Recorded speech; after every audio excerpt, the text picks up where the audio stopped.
High সবাইকে, good morning and welcome back to my new blog. কেমন আছো তোমরা সকলে? আশা করছি সকলে খুব ভালো আছো, আমিও খুব ভালো আছি। তো চলো আজকের ব্লগটা এখান থেকে শুরু করা যাক। এখন বাজে হলো সকাল প্রায় 9:30, 10:45 তো বাজবেই। আর এখন আমি ঘুম থেকে উঠে একদম ফ্রেশ হয়ে নিয়েছি। আর এখন হলো একটা কড়া চা খাওয়ার পালা। আর আজকে একটু মন চেয়েছে দুধ চা খাবো, তো সেটাই করবো। তো চলো এখন চা করা যাক।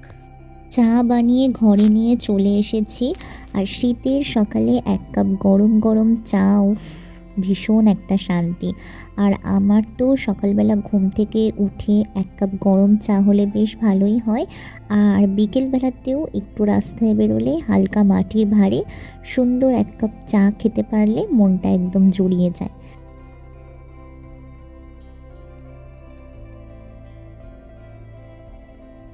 আজকের গোটা দিনটাই বেশ হ্যাট্রিক গিয়েছিল। তার কারণ হলো আজকে আমার কাজ ছিল। তো প্রথমেই হলো চাটা খেয়ে বেশ কিছুক্ষণ সময় কাটিয়েছিলাম।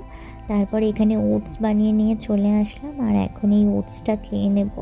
এখন তো প্রতিদিন সকালবেলা দিকটা আমি এই ওটস খেয়েই কাটাই। আর এটা শুধু ভিডিওর জন্য কিন্তু একেবারেই নয়, আমি এতটুকুই ওটস খাই।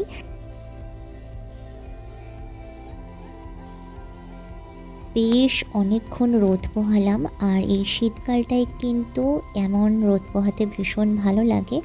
যেহেতু আজকে একটু ব্যস্ত আছি সেই জন্য তারপরেই চলে গিয়েছিলাম স্নান করতে। আর স্নান সেরে এখন ঘরে চলে এসেছি। তো ভাবলাম আমি যে বডি লোশনটা ইউজ করি সেটা একটু তোমাদের সাথে শেয়ার করি।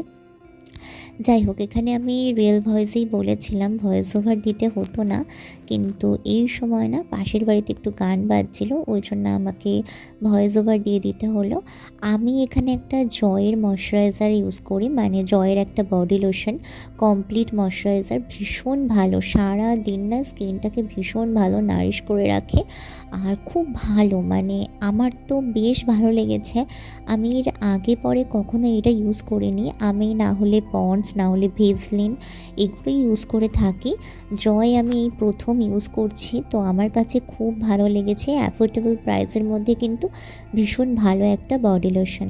আর আমি আমার ফেসে ইউজ করি 12 মাস এই ডক্টরের দেওয়া এই ক্রিমটা। আসলে আমার ভীষণ পরিমাণে সেন্সিটিভ স্কিন, তো আমি মেকআপ ছাড়া, মানে মেকআপ করার সময় ছাড়া সবসময় এই ক্রিমটাই ইউজ।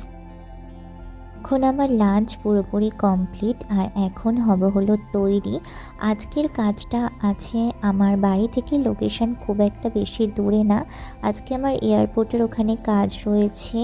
আর আমি ক্লায়েন্টকে টাইম দিয়েছি হলো 3টের সময়। তো আমাকে 3টের মধ্যে নিজের লোকেশনে তো পৌঁছাতেই হবে।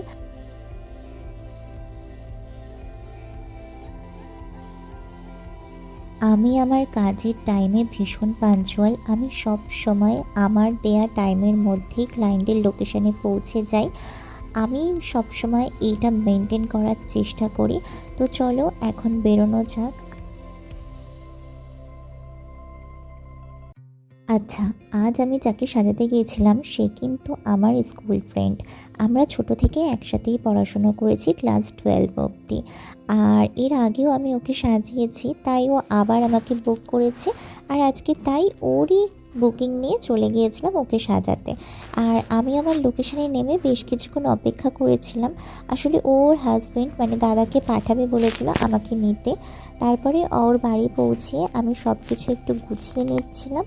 আর ও এখানে আমার জন্য নিয়ে এসেছিল কফি খেয়ে আমি তো জোর তোর কাজে লেগে পড়লাম। আর ও একটু মাঝে মাঝে একটু ফোনে কথা বলে নিচ্ছিল। তো মোটামুটি এইভাবেই আমাদের কাজ এগোচ্ছিল। তো এইবার তোমরাই শুনে নাও ওর মুখ থেকে ওর কেমন লাগলো আমার সাজানো। ও আমার বান্ধবীর দিশা, আজকে ওরই বুকিং ছিল।